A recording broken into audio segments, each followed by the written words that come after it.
Assalamualaikum warahmatullahi wabarakatuh. Alhamdulillah walladzi arsala rasulahu bil huda wa dinil haqq liyuzhirahu 'ala ad-dini kullihi walau karihal kafirun. Asyhadu an la ilaha illallah wa asyhadu anna Muhammadan abduhu wa rasuluhu la nabiyya ba'd.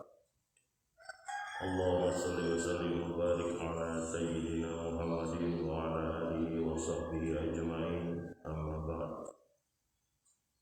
Ayyuhan nas ittaqullaha haqqa tuqatih wa la tamutunna illa wa antum muslimun. Sadaqallahu wa sadaqar rasul karim.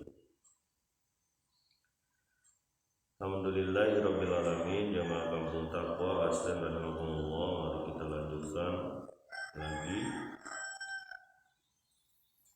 masih di surat As-Sajdah. Kemarin kita sudah sampaikan bagaimana Allah Subhanahu wa Ta'ala menyatakan Dia mengetahui segala yang gaib dan yang nyata, dan Dia Maha bijak, Maha perkasa, dan Maha penyayang.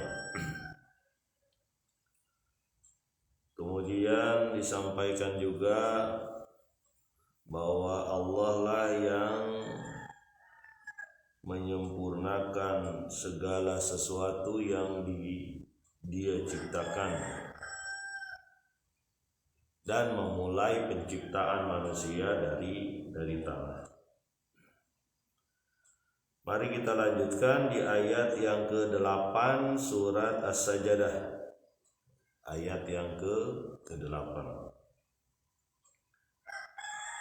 Bismillahirrahmanirrahim. Tsumma ja'ala naslahu min sulalatin min ma'in mahin. Lalu kami jadikan dari keturunannya dari saripati air yang hina. Ini pernyataan dari Allah bahwa setelah manusia diciptakan dari saripati tanah, keturunan dari manusia diciptakan dari air yang hina, mimma immahi. Apa air yang hina? Sperma dari laki-laki.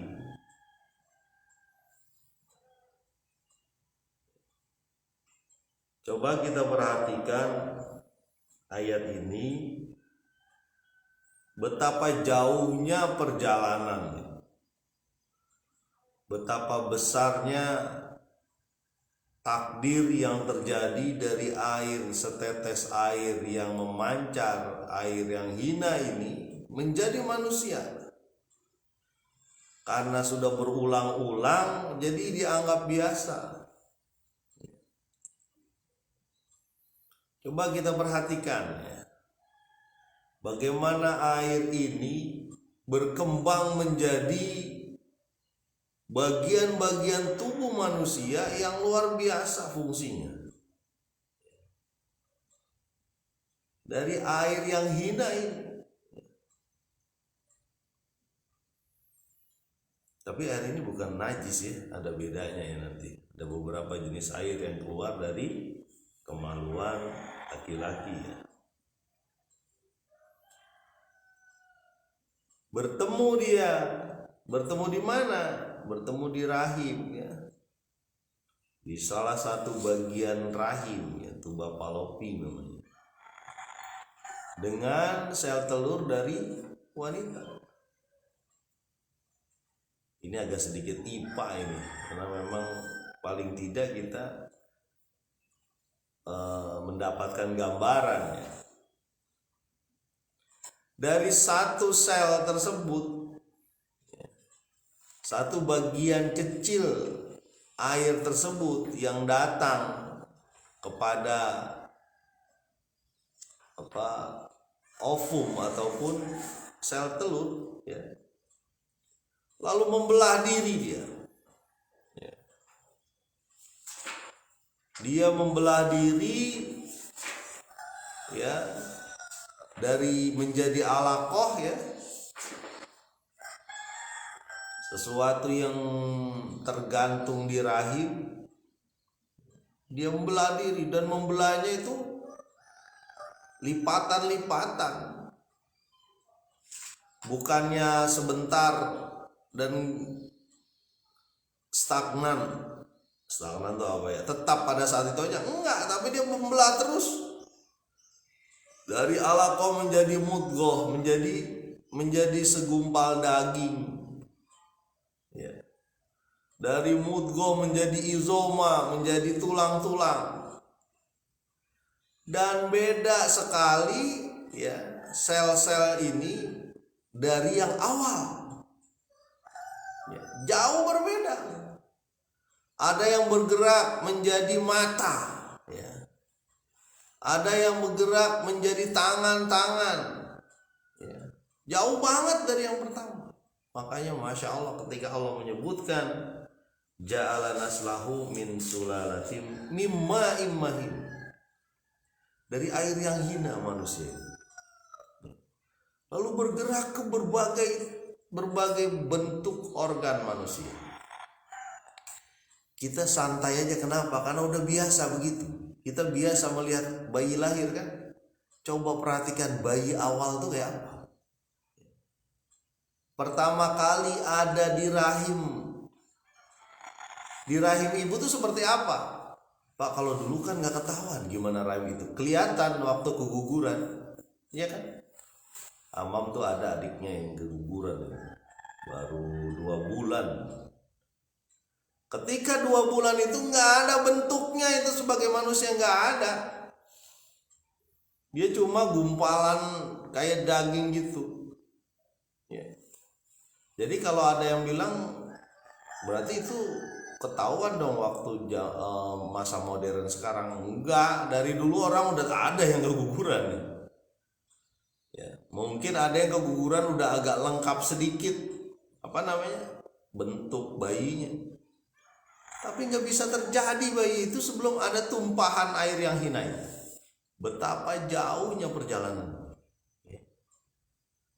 Jadi kalau kita perhatikan bagaimana Allah membuat bentuk yang sempurna ini dari air yang ini. Nah, ini Masya Allah, ya, kita dapat gambaran.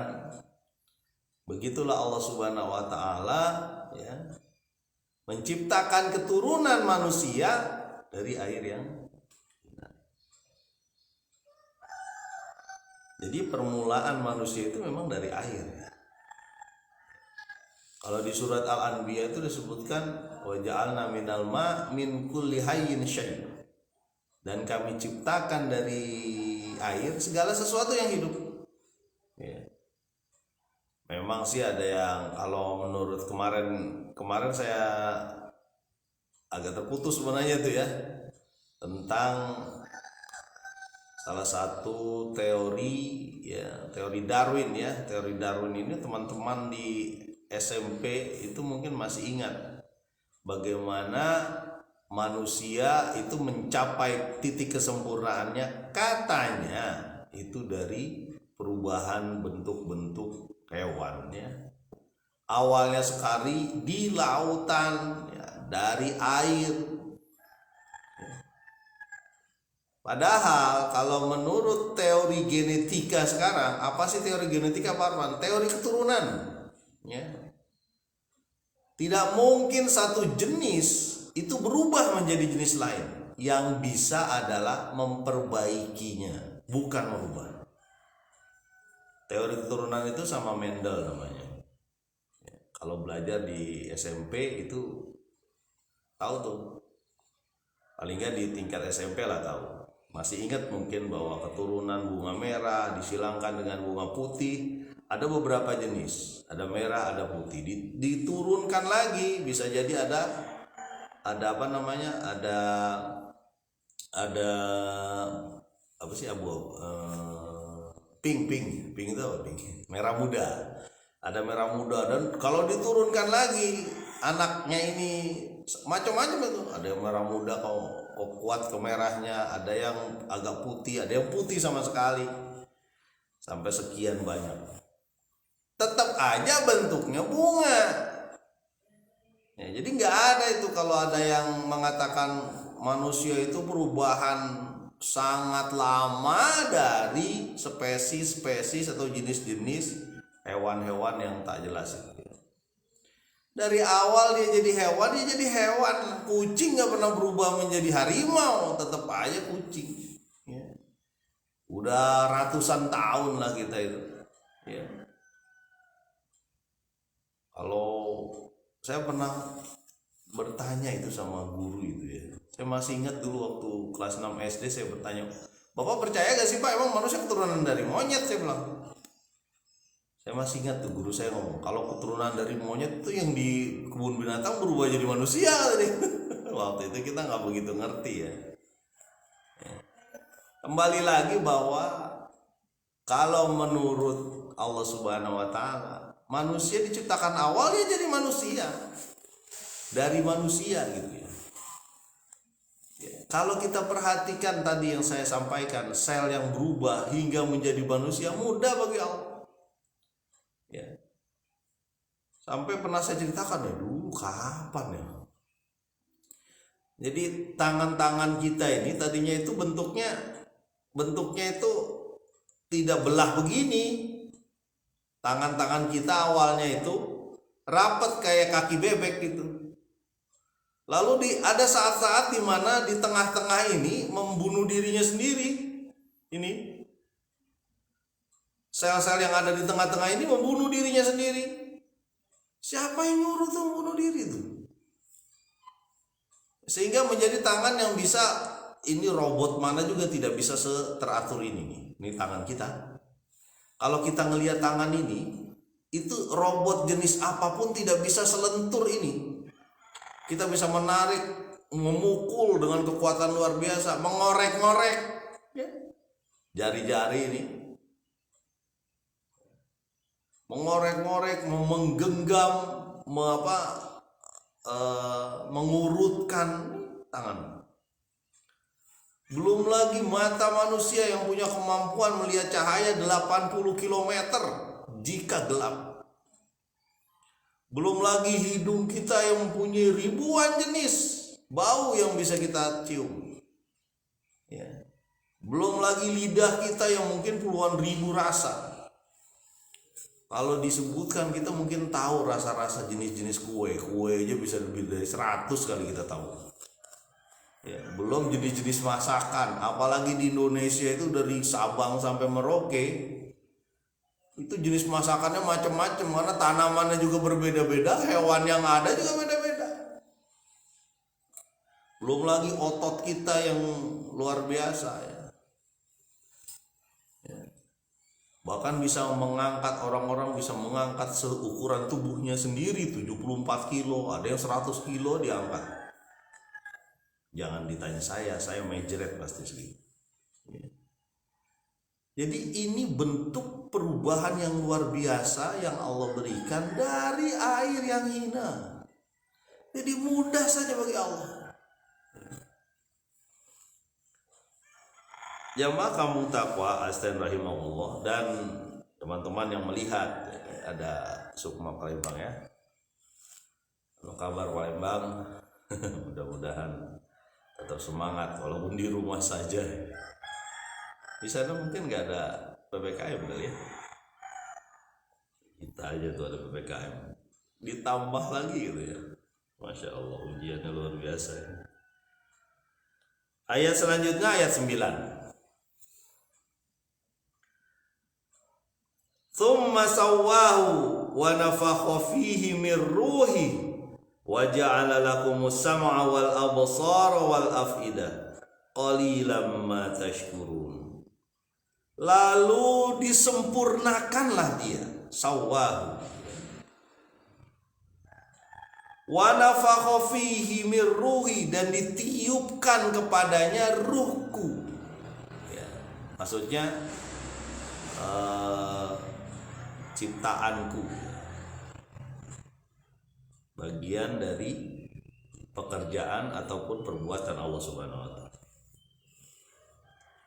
Wa ja'ala lakumus sam'a wal absara wal afidah, dan kami jadikan ya dia ini, manusia ini, sam'a pendengaran, wal absara penglihatan, wal afidah hati. Ya. Qalilan ma tashkurun, sedikit banget yang bersyukur. Ya. Nah, ini kelanjutannya lagi ya, setelah dari air yang hina ya, dari air yang hina lalu disempurnakan ya. Ilmu embriologi itu ilmu dalam satu ilmu perkembangan manusia, namanya embriologi. Itu betul-betul detil dan memang benar apa yang disebutkan oleh Allah Subhanahu wa taala dalam Al-Qur'an itu pas benar dengan ilmu embriologi. Ya. Diciptakan manusia bertahap satu-satu. Ya, itu ilmu embriologi itu. Bagian dari ilmu biologi. Bagian dari IPA lah kalau bahasa gitu.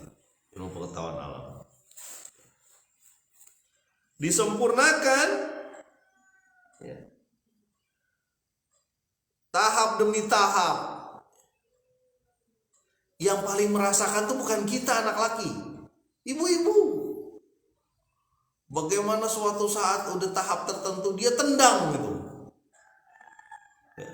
Sampai saya pernah tuh raba itu perut istri saya itu kita raba, lihat nih ya, lihat ya. Ini istri saya ngomong, lihat ya. Dek gitu. Jadi kayak rasa ada tendangan di ini, tendangan di perutnya. Saya raba perutnya jadi kayak didorong gitu sedikit. Itu kita tuh gitu. Ya. Kita nih manusia merasakan kayak gitu. Disempurnakan oleh Allah dari air yang hina. Gak mungkin terjadi kalau gak tertumpah air itu ke dalam. Makanya Nabi SAW ya, ketika bertanya pada Al-Ghamidiyah atau salah satu sahabat lah, ya, yang bertobat karena dia berzina ya waktu itu. Itu disebutkan oleh Nabi sampai timba masuk ke sumur gak? Gitu sampai sebut kayak gitu. Sampai timba masuk ke sumur gak? Ya. Kan tidak terjadi itu kalau timbanya tidak masuk ke sumur. Pak Arfan ngomongin timba apa hubungannya dengan sel manusia? Kalau yang udah gede mungkin paham. Kalau yang belum besar nanti ngobrolnya lebih lanjut ya. Tidak mungkin terjadi manusia kalau belum ada timba masuk sumur. Ini bahasa kiasan nih, jangan dipotong nih. Video saya nanti dipotong lagi. Ya. Timba masuk sumur.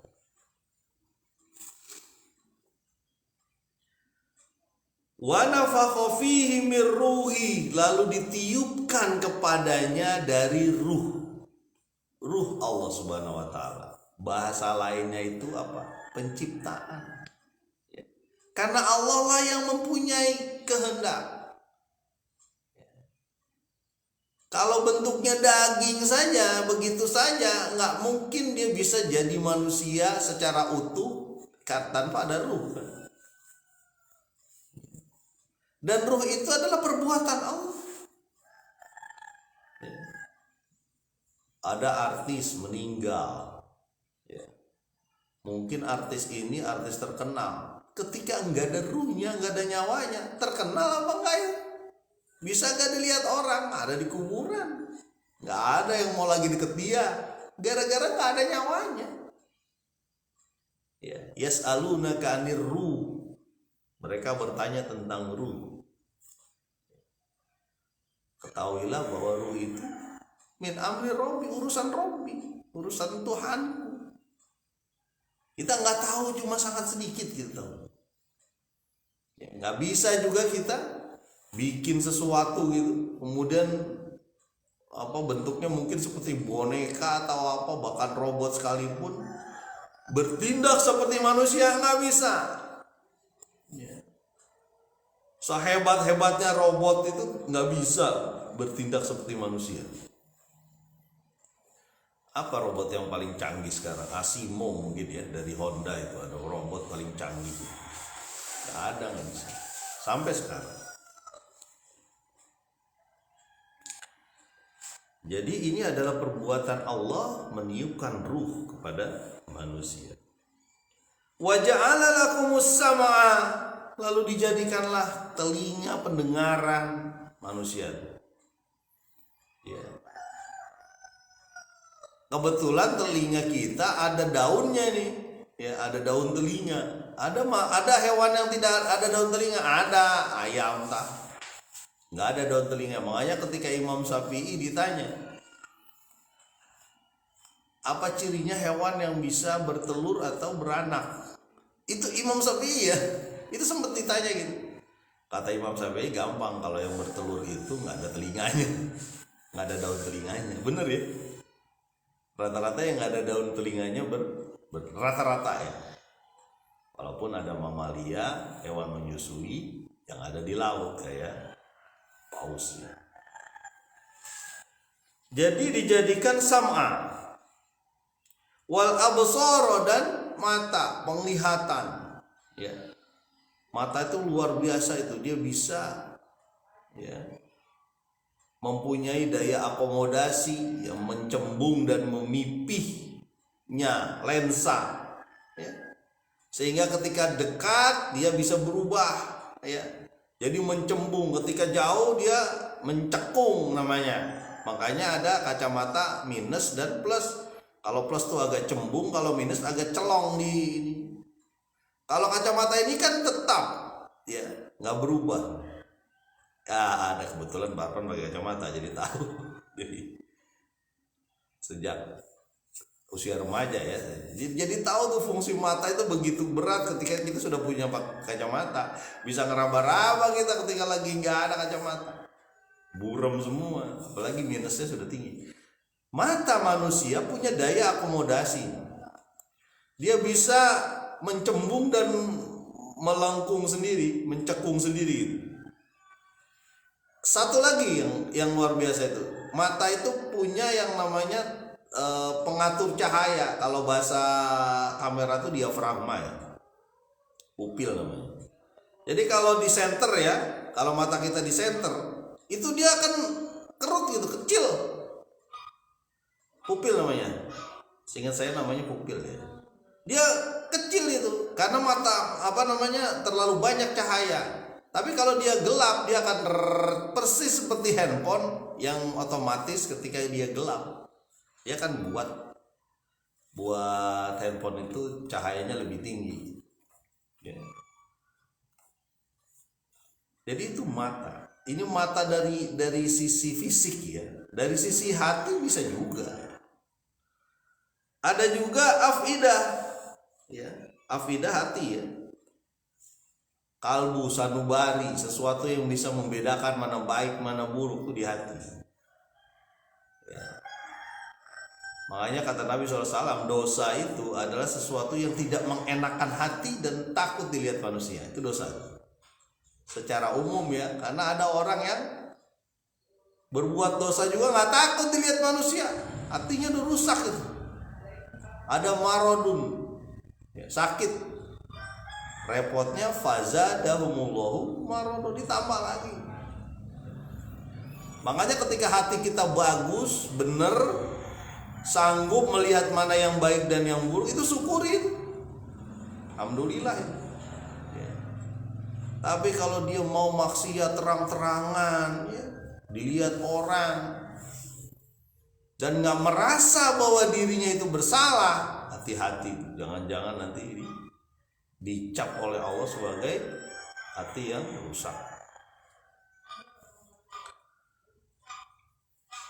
Qalilam ma tashkurun. Kita udah tahu, udah diberikan seluruh organ kita, tapi sedikit saja yang bersyukur. Cuma bersyukurnya mungkin ya alhamdulillah Allah menciptakan saya, udah selesai. Ya, tapi dia nggak mau ngikut aturan yang Allah berikan. Ya. Makanya kata saya, emang Abu Jahal nggak kenal Allah? Kenal dia. Ya. Kan dia menjaga Ka'bah. Dia tahu betul Ka'bah itu dibuat oleh siapa?